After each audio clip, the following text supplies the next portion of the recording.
A Connecticut Yankee in King Arthur's Court by Mark Twain. Preface. The ungentle laws and customs touched upon in this tale are historical, and the episodes which are used to illustrate them are also historical. It is not pretended that these laws and customs existed in England in the 6th century. No, it is only pretended that inasmuch as they existed in the English and other civilizations of far later times, it is safe to consider that it is no libel upon the 6th century to suppose them to have been in practice in that day also. One is quite justified in inferring that wherever one of these laws and customs was lacking in that remote time, its place was competently filled by a worse one. A word of explanation. It was in Warwick Castle that I came across the curious stranger whom I am going to talk about. He attracted me by 3 things: his candid simplicity, his marvelous familiarity with ancient armor, and the restfulness of his company, for he did all the talking. We fell together, as modest people will, in the tail of the herd that was being shown through, and he at once began to say things which interested me. As he talked along, softly, pleasantly, flowingly, he seemed to drift away imperceptibly out of this world and time, and into some remote era and old forgotten country, and so he gradually wove such a spell about me that I seemed to move among the specters and shadows and dust and mold of a gray antiquity, holding speech with a relic of it.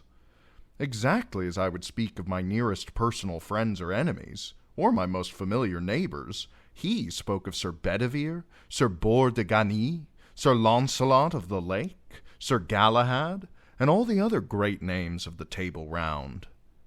And how old, unspeakably old, and faded and dry and musty and ancient he came to look as he went on. Presently he turned to me and said, just as one might speak of the weather or any other common matter, "You know about the transmigration of souls? Do you know about the transposition of epochs and bodies?" I said I had not heard of it. He was so little interested, just as when people speak of the weather, that he did not notice whether I made him any answer or not. There was half a moment of silence, immediately interrupted by the droning voice of the salaried cicerone. "Ancient hauberk, date of the 6th century, time of King Arthur and the Round Table, said to have belonged to the knight Sir Sagramore le Desirous. Observe the round hole through the chainmail in the left breast. Can't be accounted for. Supposed to have been done with a bullet since invention of firearms, perhaps maliciously by Cromwell's soldiers." My acquaintance smiled. Not a modern smile, but one that must have gone out of general use many, many centuries ago, and muttered, apparently to himself, "Wit ye well, I saw it done." Then, after a pause, added, "I did it myself." By the time I had recovered from the electric surprise of this remark, he was gone. All that evening I sat by my fire at the Warwick Arms, steeped in a dream of the olden time, while the rain beat upon the windows and the wind roared about the eaves and corners. From time to time I dipped into old Sir Thomas Malory's enchanting book, and fed at its rich feast of prodigies and adventures, breathed in the fragrance of its obsolete names, and dreamed again. Midnight being come at length, I read another tale for a nightcap. This which here follows, to wit: "How Sir Launcelot slew 2 giants and made a castle free. Anon withal came there upon him 2 great giants, well armed, all save the heads, with 2 horrible clubs in their hands. Sir Launcelot put his shield afore him, and put the stroke away of the one giant, and with his sword he clave his head asunder. When his fellow saw that, he ran away as he were wood, for fear of the horrible strokes, and Sir Launcelot after him with all his might, and smote him on the shoulder, and clave him to the middle. Then Sir Launcelot went into the hall, and there came afore him 60 ladies and damsels, and all kneeled unto him, and thanked God and him of their deliverance. For, sir, said they, the most part of us have been here this 7 year their prisoners, and we have worked all manner of silk works for our meat, and we are all great gentlewomen born, and blessed be the time, knight, that ever thou wert born, for thou hast done the most worshipped that ever did knight in the world. That will we bear record, and we all pray you to tell us your name, that we may tell our friends who delivered us out of prison. Fair damsels, he said, my name is Sir Launcelot du Lake. And so he departed from them, and betaught them unto God. And then he mounted upon his horse, and rode into many strange and wild countries, and through many waters and valleys, and evil was he lodged. And at the last by fortune him happened against a knight to come to a fair courtelage, and therein he found an old gentlewoman that lodged him with a good will, and there he had good cheer for him and his horse. And when time was, his host brought him into a fair garret over the gate to his bed. There Sir Launcelot unarmed him, and set his harness by him, and went to bed, and anon he fell on sleep. So soon after there came one on horseback, and knocked at the gate in great haste. And when Sir Launcelot heard this, he arose up, and looked out at the window, and saw by the moonlight 3 knights come riding after that one man, and all 3 lashed on him at once with swords, and that one knight turned on them knightly again, and defended him. Truly, said Sir Launcelot, yonder one knight shall I help, for it were shame for me to see 3 knights on one, and if he be slain I am partner of his death. And therewith he took his harness, and went out at a window by the sheet down to the 4 knights. And then Sir Launcelot said on high, Turn you, knights, unto me, and leave your fighting with that knight. And then they all 3 left Sir Kay, and turned unto Sir Launcelot. And there began great battle, for they alight all 3, and strake many strokes at Sir Launcelot, and assailed him on every side. Then Sir Kay dressed him for to have holpen Sir Launcelot. Nay, sir, said he, I will none of your help. Therefore, as ye will have my help, let me alone with them.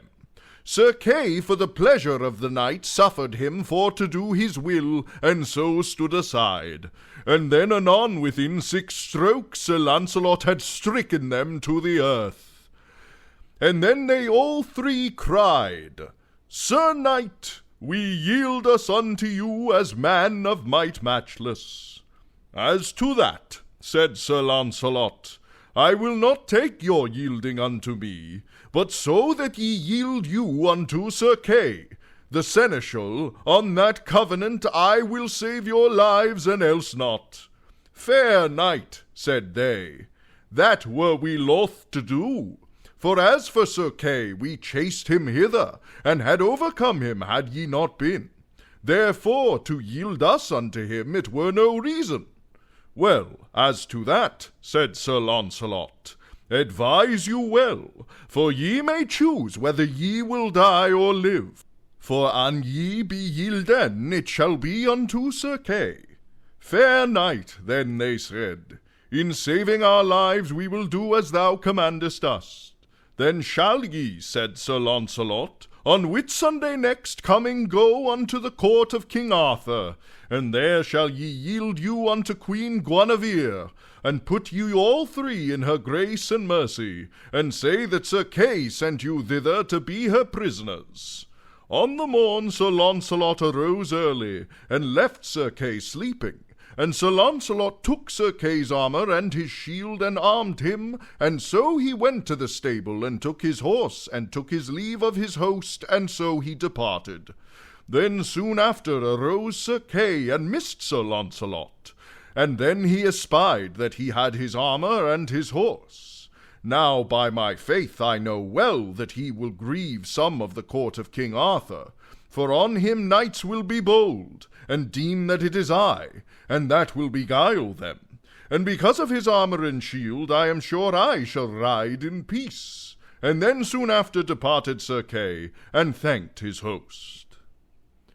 As I laid the book down, there was a knock at the door, and my stranger came in. I gave him a pipe and a chair and made him welcome. I also comforted him with a hot Scotch whiskey, gave him another one, then still another, hoping always for his story. After a fourth persuader, he drifted into it himself in a quite simple and natural way. The Stranger's History. I am an American. I was born and reared in Hartford in the state of Connecticut. Anyway, just over the river in the country. So I am a Yankee of the Yankees, and practical. Yes, and nearly barren of sentiment, I suppose, or poetry, in other words. My father was a blacksmith, my uncle was a horse doctor, and I was both, along at first. Then I went over to the great arms factory and learned my real trade. Learned all there was to it. Learned to make everything. Guns, revolvers, cannon, boilers, engines, all sorts of labor-saving machinery. Why, I could make anything a body wanted. Anything in the world. It didn't make any difference what. And if there wasn't any quick, newfangled way to make a thing, I could invent one. And do it as easy as rolling off a log. I became head superintendent. Had a couple of thousand men under me. Well, a man like that is a man that is full of fight. That goes without saying. With a couple of thousand rough men under one has plenty of that sort of amusement. I had, anyway. At last I met my match, and I got my dose. It was during a misunderstanding conducted with crowbars with a fellow we used to call Hercules. He laid me out with a crusher alongside the head that made everything crack and seemed to spring every joint in my skull and make it overlap its neighbor. Then the world went out in darkness, and I didn't feel anything more, and didn't know anything at all, at least for a while.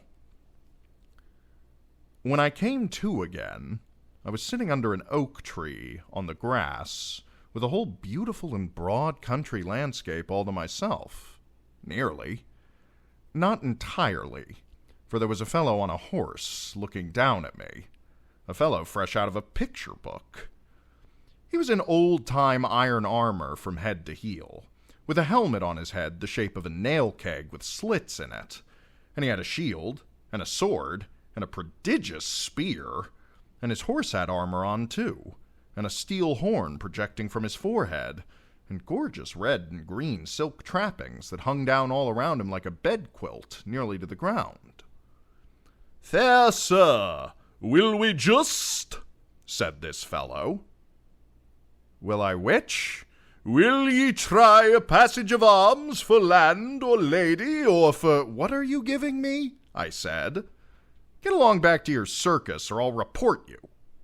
Now what does this man do but fall back a couple of 100 yards and then come rushing at me as hard as he could tear, with his nail keg bent down nearly to his horse's neck and his long spear pointed straight ahead. I saw he meant business, so I was up the tree when he arrived. He allowed that I was his property, the captive of his spear. There was argument on his side, and the bulk of the advantage, so I judged it best to humor him. We fixed up an agreement whereby I was to go with him and he was not to hurt me. I came down and we started away, I walking by the side of his horse. We marched comfortably along, through glades and over brooks which I could not remember to have seen before, which puzzled me and made me wonder, and yet we did not come to any circus or sign of a circus. So I gave up the idea of a circus and concluded he was from an asylum. But we never came to any asylum. So I was up a stump, as you may say. I asked him how far we were from Hartford. He said he had never heard of the place, which I took to be a lie, but allowed it to go at that. At the end of an hour, we saw a faraway town sleeping in a valley by a winding river, and beyond it on a hill a vast gray fortress with towers and turrets, the first I had ever seen out of a picture. "Bridgeport?" said I, pointing. "Camelot," said he. My stranger had been showing signs of sleepiness. He caught himself nodding now and smiled one of those pathetic, obsolete smiles of his and said, "I find I can't go on, but come with me. I've got it all written out, and you can read it if you like." In his chamber, he said, "First, I kept a journal. Then, by and by, after years, I took the journal and turned it into a book. How long ago that was." He handed me his manuscript and pointed out the place where I should begin. "Begin here. I've already told you what goes before." He was steeped in drowsiness by this time. As I went out at his door, I heard him murmur sleepily, "Give you good den, fair sir." I sat down by my fire and examined my treasure. The first part of it, the great bulk of it, was parchment and yellow with age. I scanned a leaf particularly and saw that it was palimpsest. Under the old dim writing of the Yankee historian appeared traces of a penmanship which was older and dimmer still. Latin words and sentences, fragments from old monkish legends, evidently.